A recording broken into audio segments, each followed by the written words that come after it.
कधी विचार केलाय का तुमच्या ऑफिसमध्ये अचानक शस्त्रधारी कमांडो आणि हेलिकॉप्टर उतरले तर काय होईल? नमस्कार मित्रांनो, इन्फोसिस IT पार्क हिंजेवाडीमध्ये अशीच एक रिअल लाईफ सिच्युएशन तयार करण्यात आली.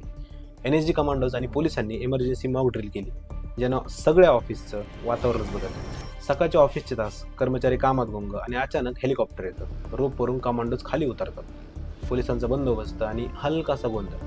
सुरुवातीला सगळीकडे पॅनिक निर्माण झालं, कारण तुम्हाला जर माहिती, अफवा पसरवण्यासाठी व्हॉट्सअप, इंस्टाग्राम सारखा प्लॅटफॉर्म नाही. पण महत्त्वाचं निरीक्षण काय आहे माहिती आहे? अशा घटनांनंतर लोक सतर्क होतात. सोशल मीडियावरील जागरूकतेमुळे जर कोणाची हिंमत असली तरी अनुचित घडण्यापूर्वी 10 वेळा विचार केला जातो. नागरिक सजग असल्यामुळे कुठलाही आतंकी हल्ला करायच्या आधी अडथळा निर्माण होतो. हे मॉकड्रिल म्हणजे एक्झॅक्ट रिप्लिका असते. खरंच जर इमर्जन्सी सिच्युएशन आली तर आपण त्यावेळेस काय करायला हवं हे टीम्सना अगोदरच माहीत होऊन जातो. इमर्जन्सी क्रायसिसमध्ये निर्णय घेण्याचा अनुभव मिळतो आणि वर्क प्लेस जास्त सिक्युअर होतं. अशा तयारीमुळे पॅनिक टाळला जातो आणि सेफ्टी अवेअरनेस वाढते. समाजात सिक्युरिटी, विश्वास आणि जागरूकता निर्माण करण्याचाच हेतू असतो. तुमच्या ऑफिसमध्ये अशी काही घटना घडली आहे का? किंवा ज्यावेळेस मॉक ड्रिल चालू होती त्यावेळेस तुम्ही तिथेच अवेलेबल होता का? तुम्ही मला कमेंट्समध्ये सांगू शकता.